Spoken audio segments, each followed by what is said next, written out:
Voilà, M. Léon Kenguadondo, M. Etienne Tshisekedi Wamulumba, vous êtes tous les deux candidats à l'élection présidentielle. Vous rencontrez à Bruxelles. Est-ce que c'est le début des accords pour une candidature commune de l'opposition, cette fois-ci vraiment la dernière candidature commune? Oui, c'est le début, bien sûr. Vous devez le deviner, parce que nous conjuguons tous des efforts pour avoir un candidat commun de l'opposition pour être à même de battre le candidat de l'opposition. Pour qu'enfin le Congo retrouve la possibilité de devenir un État de droit. Et M. Léon Kenguadondo, vous confirmez la même disposition? Celui qui a parlé en premier lieu du candidat commun, c'est moi. Si vous avez les souvenirs, j'ai parlé du candidat commun au stade des Martyrs, le 24 juillet. Nous sommes à la recherche du candidat commun.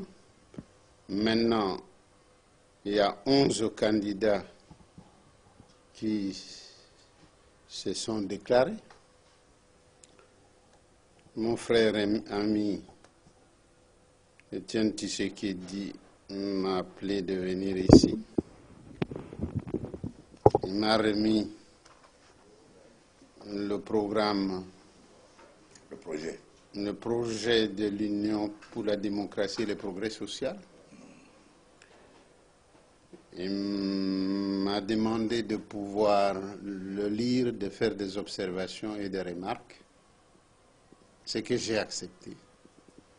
Et je rentre avec un exemplaire de ce projet de programme. Vous savez aussi que le groupe de Sultani avait élaboré un programme commun. Et sûrement le groupe de Fatima doit l'avoir fait.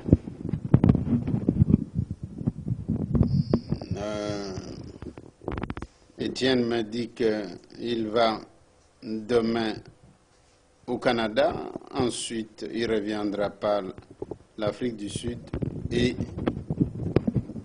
chez nous.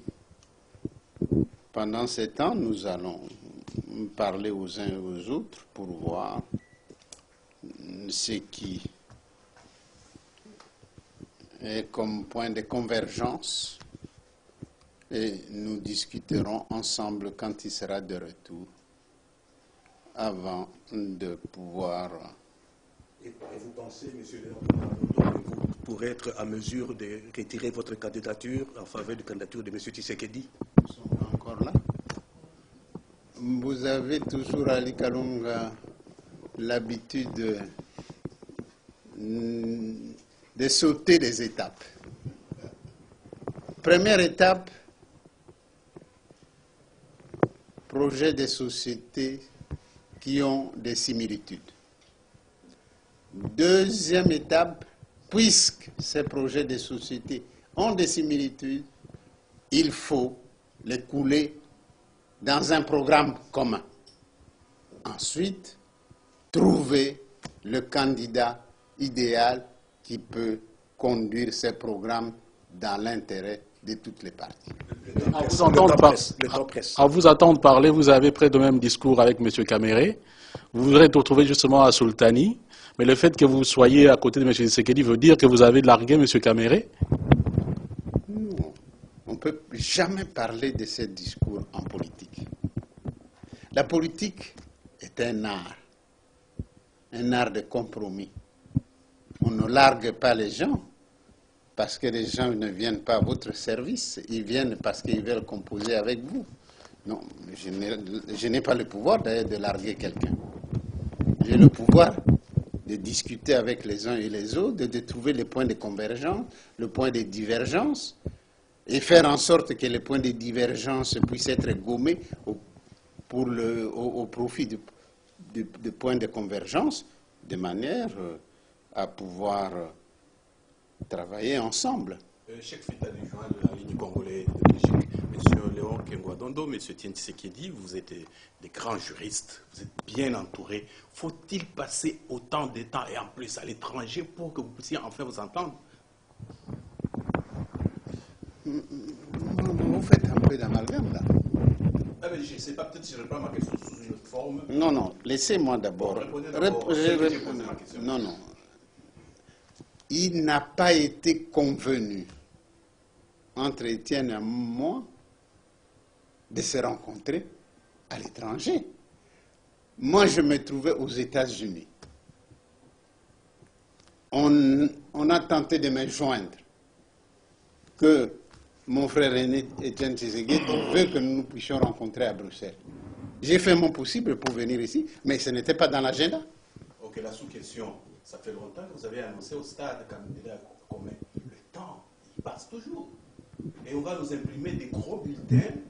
Donc, si vous pouviez vous entendre avant, ça fera un peu moins... Et vous croyez que c'est moi qui suis contre? C'est moi qui avance l'idée du candidat commun? Non, non, non.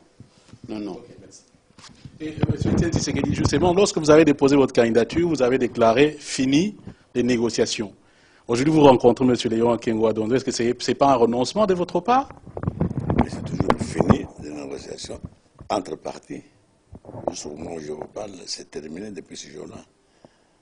Mais ce n'est pas la même chose avec entre candidats. Maintenant, cette fois-ci, c'est entre candidats.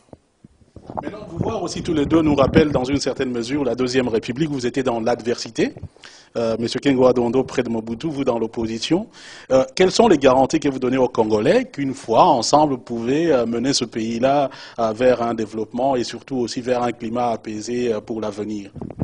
Ben, nous sommes habitués, je le connais quand même, malgré tout ce que tu dis là. Nous sommes habitués à respecter nos paroles et je crois que nous allons les respecter. C'est la seule garantie que nous pouvons vous donner.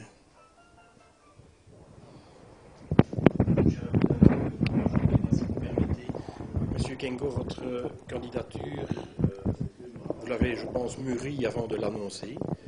Est-ce que c'est dans le but éventuellement de vous retirer et d'obtenir quelque chose en échange? Non. Je vais vous parler franchement, parce que moi, je n'ai pas la langue de bois. Lorsque j'ai parlé le 24 juillet au stade, ceux qui m'ont suivi, j'ai dit, j'ai parcouru le projet des sociétés, des partis de l'opposition. J'ai vu qu'il y avait une similarité, que cette similarité devait nous permettre de pouvoir élaborer un programme commun pour un candidat commun. Nous ne sommes pas arrivés à ces candidats communs parce que certains ont voulu précipiter les choses. Le groupe de Fatima a précipité les choses, sans que les grands partis politiques aient eu le temps de se concerter avec leurs leaders. Et ayant vu que le groupe de Fatima a fait déclaration en faveur d'Étienne Tshisekedi, le groupe de Sultani a engagé aussi un dialogue pour arriver au même but, un candidat commun par le programme commun. Par la suite, on avait désigné le MLC comme modérateur. Le MLC était encore dans son travail de modération. Certains ont commencé à déposer leur candidature. Si vous voyez dans la liste chronologique, je suis l'avant-dernier. C'est que j'attendais qu'il y ait un candidat commun. Les autres m'ont dit, ah bon, si nous devons discuter de tous ceux qui prétendent être candidats, nous aurons beaucoup de monde à discuter. laissons que ceux qui veulent réellement participer à la discussion pour un candidat commun présentent leur candidature et ensuite le dialogue pourra s'ouvrir. D'ailleurs, quand j'ai déposé ma candidature, j'ai dit le dialogue n'est pas rompu. Il se poursuit.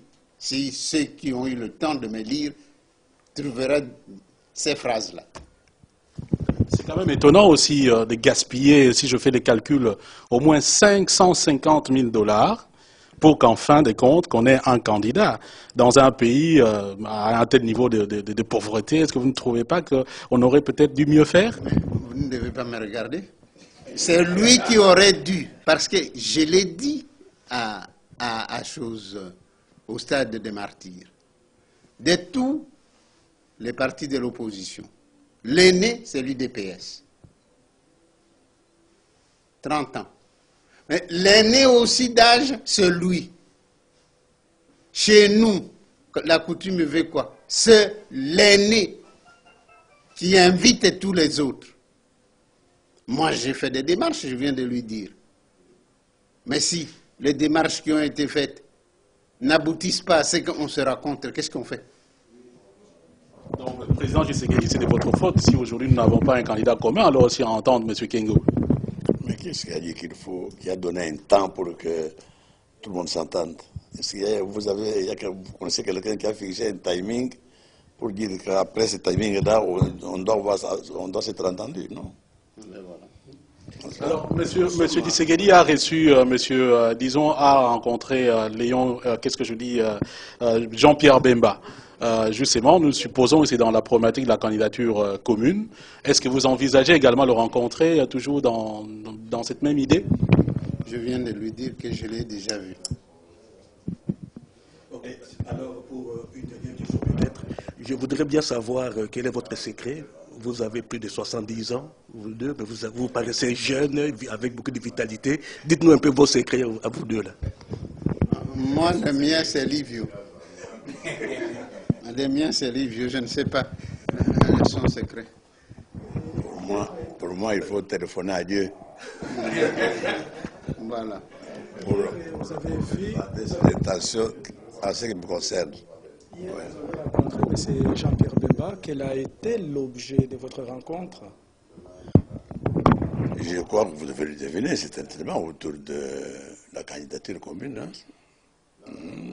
Parce que vous savez que c'est la deuxième fois que je le vois. L'autre fois, je l'ai vu pour des raisons humanitaires. C'est un compatriote qui était en souffrance. J'avais l'occasion de passer par l'Europe et je suis allé le voir. Mais cette fois-ci, c'était effectivement pour parler de la candidature commune. S'il vous plaît, vous utilisez tous les deux un langage vraiment calculé et au millimètre près. Alors, je voudrais savoir, M. Kengo, pour le combien de gens qui nous suivent à Kinshasa, ma mère par exemple, un petit mot à Lingala, beaucoup d'années pour Nani n'a pas parti Tshisekedi.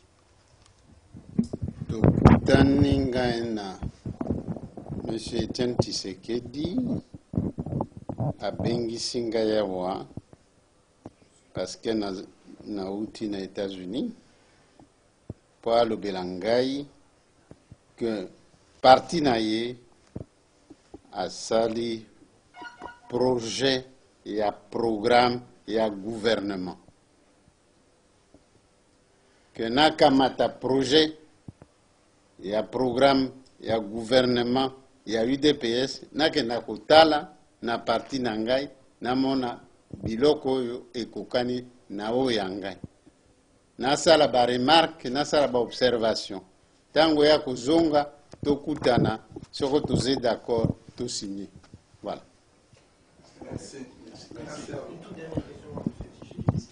Est-ce que la rencontre avec M. Bemba vous a apporté un certain nombre de garanties quant à son soutien et à quelles conditions? Il ne s'est pas prononcé, tout simplement. Il était très très content de savoir que j'ai entrepris de négocier avec tous les candidats. Il était très content parce qu'il disait aussi que c'était parmi ses idées. Donc, il s'est prononcé là, c'est tellement le moment venu, mais il ne m'a pas dit, il ne s'est pas prononcé devant moi.